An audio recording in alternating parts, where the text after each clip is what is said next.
Hello दोस्तों, स्वागत है आपका अपने यूट्यूब चैनल क्वेयर मैट्रिक्स पर। चैनल पर पहली बार आए हैं, सब्सक्राइब कर लीजिएगा। साथ ही बेल आइकन को प्रेस जरूर करिएगा, जिससे नोटिफिकेशन आपके पास समय से पहुंच जाए। तो आज की जो वीडियो है इसमें आपके 15 क्वेश्चंस रहने वाले हैं एंड ये जो क्वेश्चंस है आपके लीनियर ट्रांसफॉर्मेशन से रहेंगे। इससे पहले मैंने आपको 15 क्वेश्चंस कराए थे, काफी सारे डाउट्स आपके वहां क्लियर हो गए होंगे एंड आज आपके 15 क्वेश्चंस रहने वाले हैं, जिसमें से 2 क्वेश्चन मैंने आपको करने के लिए दे दिए थे एंड उनके आंसर मैं भी आपको स्टार्टिंग में बता दूंगी। देन इसके बाद आपके 15 क्वेश्चंस रहने वाले हैं, जिसमें से एक का आंसर फिर आपको बताना होगा एंड अगर आपको उसका आंसर आता है तो कमेंट बॉक्स में बता दीजिएगा और नहीं आता है तो आप कमेंट बॉक्स में बोल दीजिएगा। मैं नेक्स्ट वीडियो में उसका आंसर आपको बता दूंगी एंड साथ ही यदि आप नोट्स आते हैं तो उसके लिए आप डिस्क्रिप्शन बॉक्स को चेक कर लीजिएगा। तो चलिए फिलहाल स्टार्ट कर देते हैं एंड आज के क्वेश्चन देखने से पहले जो इससे पहले वाली वीडियो है उसको आप जरूर देखिएगा, इससे आपको काफी ज्यादा हेल्प मिलने वाली है। तो सबसे पहले आपके सामने क्वेश्चन नंबर 1 है। 1 से पहले हम लेते हैं क्वेश्चन नंबर 7, यानी कि कल वाला जो था। तो ये आपका which of the following function, ये आपके सामने दे रखा है, इसमें से कौन सा फंक्शन लीनियर ट्रांसफॉर्मेशन होगा, ठीक है, ये आपको यहाँ पर बताना है। तो ऑप्शंस आपके सामने हैं, यदि आप यहाँ पर देखेंगे तो dx y equals to X square Y, ये आपको यहाँ दे रखा है। मैं इधर इक्वल वाले लिख देती हूँ और आप एक चीज समझ लीजिएगा, तो आप डायरेक्टली इसको कर दीजिएगा। नहीं, इसके बाद आपको दे रखा है X plus Y 0 and next है आपके पास एक्स प्लस वाई, ठीक है, ये आपको यहाँ पर दे रखा है। तो इसमें आपको ध्यान रखना है, ये तो आपके ना तो मोड में होनी चाहिए एक्स और वाई। देखिए जैसे साथ में +1 है तो ये x के साथ +1 नहीं होना चाहिए, x की पावर 2 ऐसे भी नहीं होना चाहिए।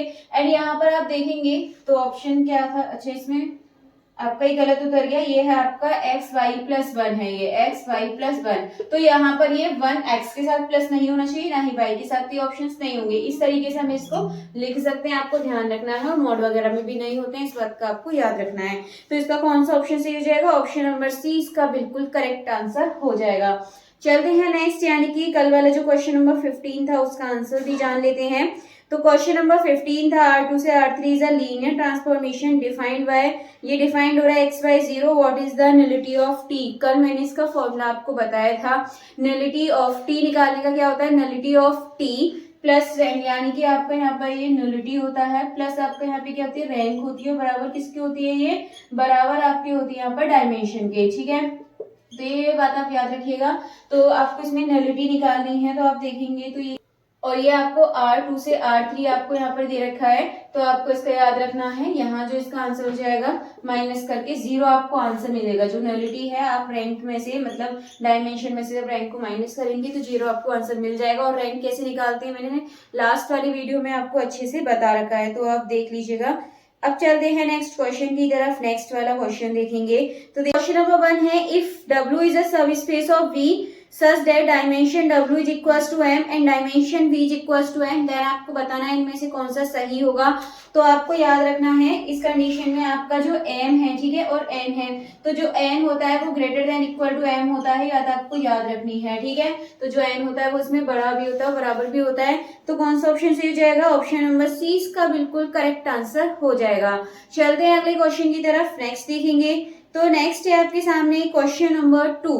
क्वेश्चन नंबर 2 है, dimension V upon W is equal to, यानी कि किसके इक्वल होगा।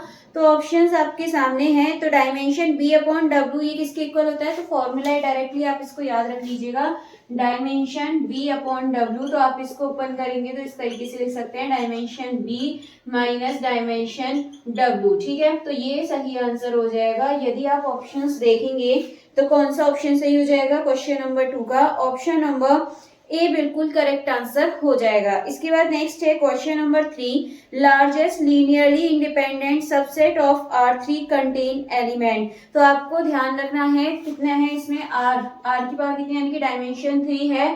तो इसमें जो आपसे पूछा है कि लार्जेस्ट लीनियरली इंडिपेंडेंट, ये भी कितने होंगे, 3 होंगे। तो कौन सा ऑप्शन सही हो जाएगा, ऑप्शन नंबर सी बिल्कुल करेक्ट आंसर हो जाएगा। नेक्स्ट इसके बाद question number 4, the set W of order triplets A1 A2 0 of R3 has dimension. Dimension पूछे तो आप एक चीज देखिएगा, इसमें यहाँ पर आपको क्या दे रखा है इसमें, तो ये है आपके सामने इधर A1 A2 और 0, ठीक है। तो हम इसे कैसे लिखेंगे, एक बार A1 की जगह 1 लिखिए और बाकी ये 2 0 कर दीजिए, ये तो आपका 0 ही है। देन एक बार आप इसकी जगह पर 1 लिखिएगा, बाकी 0, बाकी ये तो आपका 0, इससे मतलब नहीं। तो टोटल कितने हैं आपके 2। तो कौन सा ऑप्शन सही हो जाएगा, ऑप्शन नंबर बी बिल्कुल करेक्ट आंसर हो जाएगा। नेक्स्ट है question number 5, dimension of C over R is, क्या होगी आपको ध्यान रखना है, ये होती है आपकी 2। तो कौन सा ऑप्शन सही हो जाएगा, ऑप्शन नंबर 20 का बिल्कुल करेक्ट आंसर हो जाएगा, यानी कि C से R पे पूछा है तो R के आपके रियल नंबर है और C यहाँ पर कॉम्प्लेक्स नंबर है, C2R बोले तो ये आपका 2, तो ऑप्शन नंबर बी बिल्कुल करेक्ट आंसर हो जाएगा। Next let V the vector space of all 2x2 matrix over the field F, then dimension बतानी है B और F, ठीक है। तो इसके आपको डायमेंशन बतानी है, तो चलिए देखते हैं कितने का है, ये 2x2 का है और डायमेंशन आपको बतानी है, ये है आपके सामने। तो डायमेंशन बनाने के लिए सिंपली आप इनका मल्टीप्लाई कर दीजिए 4, आपको यहाँ से आंसर मिल जाएगा।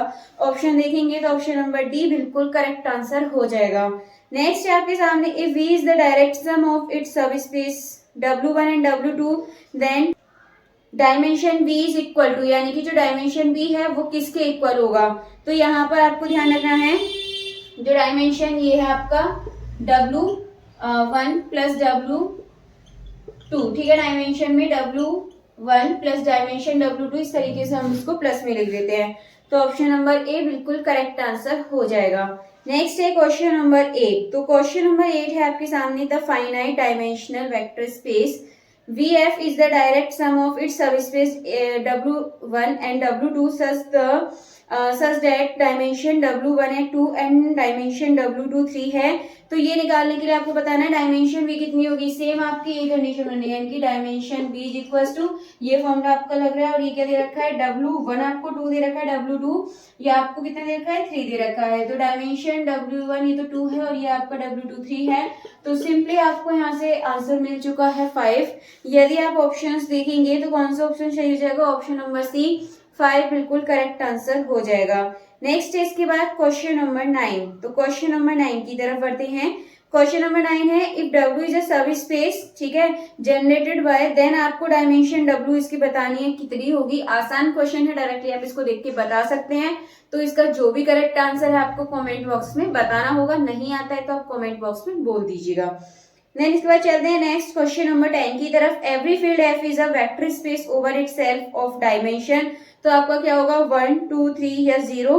तो ये आपका कैसा होता है, 1 होता है, ये बात आपको याद रखनी है। तो ऑप्शन नंबर ए बिल्कुल करेक्ट आंसर हो जाएगा। नेक्स्ट इसके बाद क्वेश्चन नंबर 11। क्वेश्चन नंबर 11 है, late V the vector space of all square matrix of second order over R, then dimension भी आपको बतानी है, कैसा है ये आपका, यहाँ पर ये आपका स्क्वायर है, स्क्वायर मैट्रिक्स, ठीक है। सेकंड ऑर्डर बोला है यहाँ पर, सेकंड ऑर्डर यानी कि 2, और आपको इसकी डायमेंशन बतानी है तो यहाँ पे इसका मल्टीप्लाई कर देंगे, स्क्वायर है इस वजह से 2 का 2 में मल्टीप्लाई करेंगे। तो कौन सा ऑप्शन सही जाएगा, ऑप्शन नंबर डी 4 इसका बिल्कुल करेक्ट आंसर हो जाएगा। नेक्स्ट इसके बाद question number 12, the dimension of the vector space all diagonal n by n matrix over a field F is, ये आपको बताना है क्या होता है, तो ये आपका n के इक्वल होता है, याद रखना। तो ऑप्शन नंबर बी बिल्कुल करेक्ट आंसर हो जाएगा। नेक्स्ट इसके बाद question number 13, if W is proper subspace of finite dimensional vector space V, then आपको बताना है इसमें कौन सा सही होगा। तो याद रखना जो डायमेंशन W होता है वो छोटा होता है डायमेंशन B से, तो जो ऑप्शन नंबर कौन सा सही हो जाएगा, ऑप्शन नंबर सी बिल्कुल करेक्ट आंसर हो जाएगा। चलते हैं इसके बाद अगले क्वेश्चन की तरफ। तो नेक्स्ट क्वेश्चन देखेंगे, तो नेक्स्ट है आपके सामने question number 14, let V a vector space with dimensional 12, let S be a linearly independent subset of V with 11 vector, which of the following is false, यानी कि इसमें से कौन सा गलत है।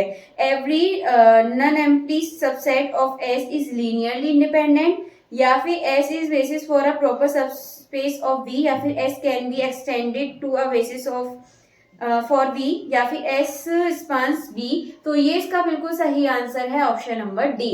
चलते हैं नेक्स्ट क्वेश्चन की तरफ। नेक्स्ट क्वेश्चन नंबर 15 और लास्ट भी है, और ये तो आपको पता ही होगा। इसमें क्या बोला है, if W1 and W2 are subspace of a finite dimensional vector space B, then आपको बताना है डायमेंशनल W1 प्लस W2 किसके इक्वल होता है।